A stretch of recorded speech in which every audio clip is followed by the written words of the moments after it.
Naimbag ni Aldaw kanya yung aming kakabsat. Magandang araw po sa inyong lahat and welcome back to my channel.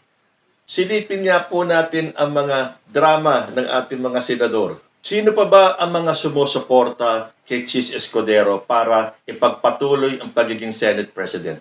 Si Jinggoy Estrada, dahil sabi dito sa balita, Jinggoy confirms Reso seeking retention of Chis as Senate President. Senate President Chis Escudero is expected to continue leading the upper chamber in the 20th Congress as at least 13 senators have already signified their support for him. Sabi po yan ni Senate President Pro Tempore Jinggoy Estrada. Estrada confirmed that there is a circulating resolution among senators to express support for Escudero as Senate President. Of the 24 senators, he said 13 have already signed the resolution calling it a super majority. So, ibig sabihin, 13 sa mga senador na yan ay okay sa pagiging diktador ni Chis Escudero. Na ang sinusunod nilang konstitusyon ay ang saligang batas ni Escudero. Kaya nga ang tanong ko meron bang itinatago itong mga senador na to at ayaw nilang mapalitan si Chis Escudero bilang Senate President? O yan na rin ang nagpapakita na suportado nila si Sara Duterte. Kasi kapag napalitan si Chis Escudero bilang Senate President, mag-iiba po ang takbo ng impeachment trial. Sigurado yan. So takot itong mga senador na to na mapalitan si Chis Escudero bilang Senate President. Meron akong nabasang balita tungkol naman dito sa bagong senador na si Erwin Tulfo. Ito, aminado ako, binoto ko po si Erwin Tulfo. Kaya lang, bakit naman ganito ang kanyang statement para siyang nagmamarunong sa impeachment? Sabi ni Senator Tulfo, after a few days, kung wala namang laman, why don't we just dismiss the impeachment trial?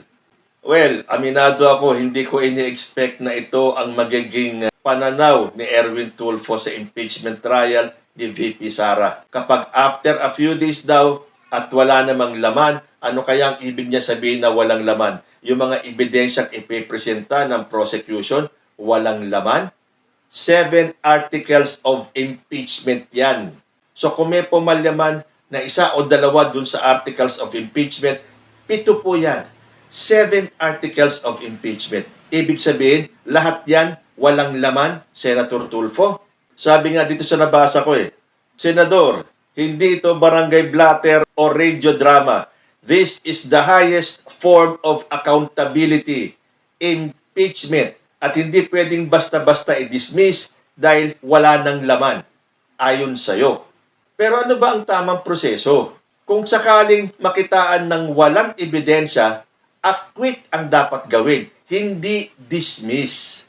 Pero bago mag-acquit, dapat payagang magpresenta ng ebidensya. Hindi mo pwedeng patigilin ang proseso sa gitna lang ng hearing dahil hindi mo feel. Dahil sinasabi nga ni Tulfo, kung after a few days, makita niya na ito ay walang laman, i-dismiss na lang daw. Ganun ba ang kalakaran sa isang impeachment trial? Matapos pala ng ilang araw, kapag wala daw laman ang pinipresenta ng prosecution team, i-dismiss na lang. Ang pagkakaalam ko, kaya may impeachment trial, patapusin ninyo yung trial, saka kayo magbotohan kung i-convict ninyo or i-acquit. Wala po sa usapan yung i-dismiss. Ano ba to? Nagsisimula pa lang nakikita na ang bias ni Erwin Tulfo. I just hope na hindi tayo nagkamali sa pagboto kay Erwin Tulfo. Kay Senator Bato de la Rosa naman tayo. Sabi po ni Senator Bato, nakapag-commit na kami. Sinabi ni Senator Bato de la Rosa, suportado ng Duterte Bloc ang pagpapatuloy ng liderato ni Senate President Chis Escudero sa 20th Congress. Bukod kay de la Rosa, miyembro rin ng Duterte Bloc sina Senators Bongo, Robin Padilla, Rodante Marcoleta, Amy Marcos at Mark Villar. Sabi ni de la Rosa, Senator Escudero's stand towards VP Sara Duterte's impeachment is not a factor to our decision in choosing him as our Senate President. Ang pinaka-big factor dyan na nakikita ko talaga is yung pagka-open niya. Nakikinig siya. Kanino siya nakikinig? Sa inyong mga Duterte Black? Kami pa ang lolokohin ninyo? Sasabihin ninyo na walang kinalaman yung stand ni Escudero sa impeachment trial ni VP Sara? Dahil alam na po ng buong sambayanan na pabor si Escudero na madismiss na lang ang kaso ni Sara Duterte. Huwag nang mag-trial, kundi magbotohan na lang para i-dismiss. Hindi daw yun ang dahilan kaya suportado ng Duterte Black si Chis Escudero. Ang pinakadahilan daw doon ay nakikita talaga nila ang pagka-open nitong si Chis Escudero. Tell that to the Marines. Kala nyo magogoyo nyo pa kami? Ito pa ang isang senador natin na halatang gustong ibasura ang impeachment trial. Sabi po dito sa balita, VP Sara impeached trial may disrupt economic priorities. Sabi po yan ni J.V. Ejercito. Senator J.V. Ejercito is worried that the looming impeachment trial of Vice President Sara Duterte may disrupt urgent economic priorities, warning that foreign investments may take a backseat as the Senate assumes its constitutional role as an impeachment court. Whether we like it or not, it will really affect us, sabi pa ni Ejercito. My worry here is foreign direct investments which we are longing for. These are what bring in businesses, invest in power plants, railway systems, and airports. All of this might have to take a backseat for a while. Okay, Senator J.V. Ejercito, wala kaming pakialam kahit mag-take a backseat ang takbo ng ekonomiya natin. Importante ang impeachment trial na yan. Wala tayong pakialam sa mga foreign investors sa panahon na ito. The Filipinos are seeking for justice. Mahinder man ang takbo ng ating ekonomiya for a while, matapos itong impeachment trial na to, ma-acquit or ma-convict si Sara Duterte, life will continue. Life will go on with us. Nakailang impeachment na ba tayo? Kay Corona? Kay ERAP? O ano ba nangyari? Di ba pagkatapos ng impeachment na yun, gumastos man tayo, huminto man ang daloy ng gobyerno at administrasyon. After that, bumalik tayo. Naka-recover tayo. So kung ano man sinasabing gastos or economic whatever, magkakaroon ng backseat ang mga pagtakbo ng ating ekonomiya, okay lang sa taong bayan yan. As long as we are provided the truth. Ilatag ninyo ang katotohanan. Kasi after this, we Filipinos are resilient. Mahirapan man tayo, bumagsak man tayo, magkandaletse-letse man tayo because of this impeachment trial, we don't care. Ang gusto namin, ituloy ninyo ang impeachment trial para malaman ang katotohanan. After all this bruhaha, tayo ay makakabangon muli. Diyan tayo magaling. Pilipino tayo eh. Pero kung gagawan nyo ng kung ano-anong dahilan para wag lang matuloy ang impeachment trial, lokohin ninyo ang mga sarili ninyo. Pero hindi nyo na maloloko ang majority ng taong bayan na ang gusto lamang ay marinig ang katotohanan. Dahil sabi ko nga sa inyo sa umpisa ng episode na to, ang mga senador na to, kanya-kanya ng drama para maipakita nila ang suporta nila kay Sara Duterte at kay dating Pangulong Rodrigo Duterte. Narinig na po natin yung gustong ipasang resolution ni Robin Padilla na ang gusto niya ay mapabalik sa Pilipinas si dating Pangulo. Ganyan din po ang gusto mangyari ni Alan Cayetano. Dahil sabi po dito sa Inquirer.net, Alan Cayetano pushes for Rodrigo Duterte's release and house arrest. A resolution pushing for the interim release and grant of house arrest to former President Rodrigo Duterte in the Philippine Embassy has been filed in the Senate. In his unnumbered resolution, Senator Alan Peter Cayetano called on the Philippine government to advocate before the ICC the interim release of Duterte, proposing that the former chief executive be placed under a form of house arrest while awaiting trial. To grant this for the former president would be beneficial to his health, all while presenting no risk to the integrity of the ongoing trial. The resolution detailed Cayetano's proposal seeking an arrangement with the ICC for Duterte's custody to be transferred to the premises of the Philippine Embassy in The Hague, Netherlands, under a form of house arrest, modified house arrest, or any appropriate arrangement deemed suitable by the court. It is only right that our government acts as soon as possible before it is too late. Because as the saying goes, regret always comes in the end. Ano kaya ang ibig sabihin na Cayetano dun sa regret always comes in the end?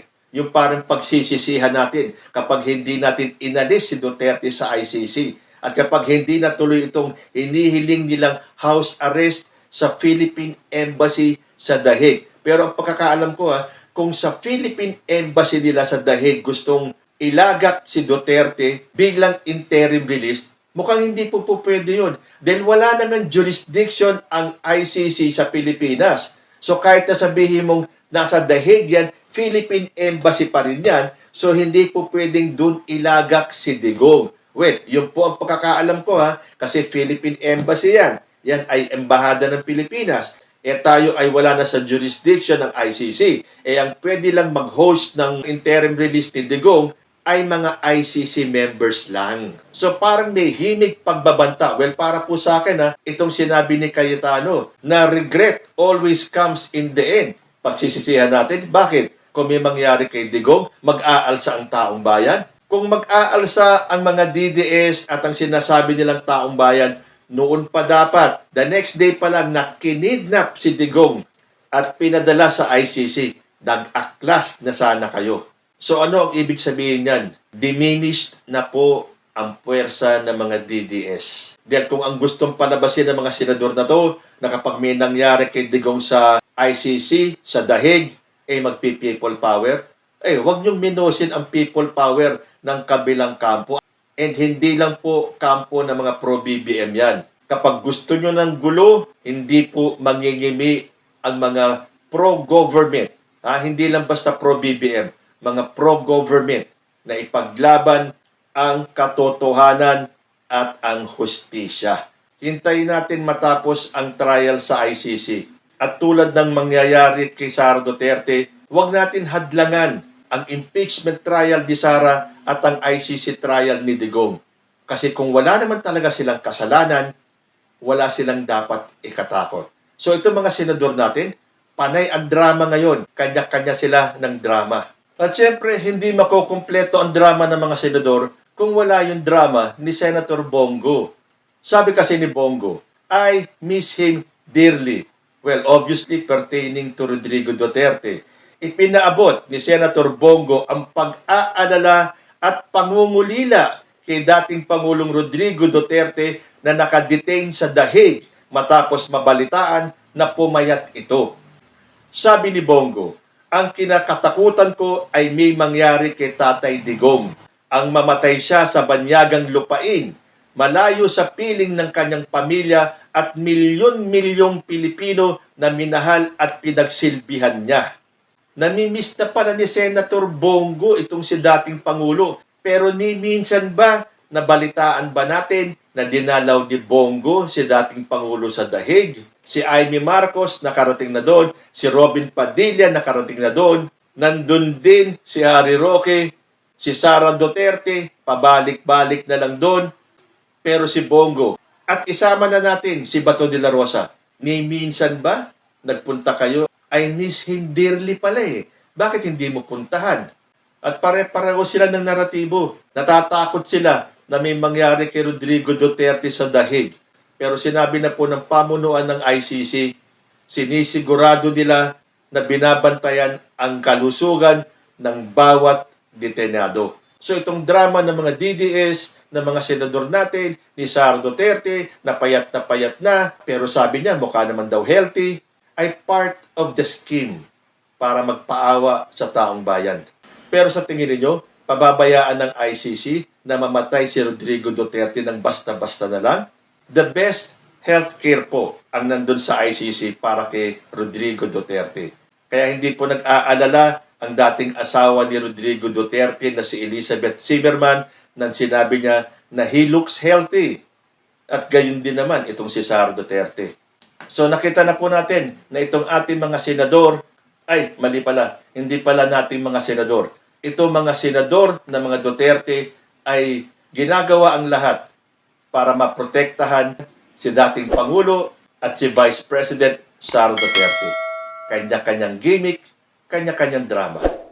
Kayo po, ano ang masasabi ninyo? Comment lang po down below and I will see you in my next video. Diyos ti Agnina.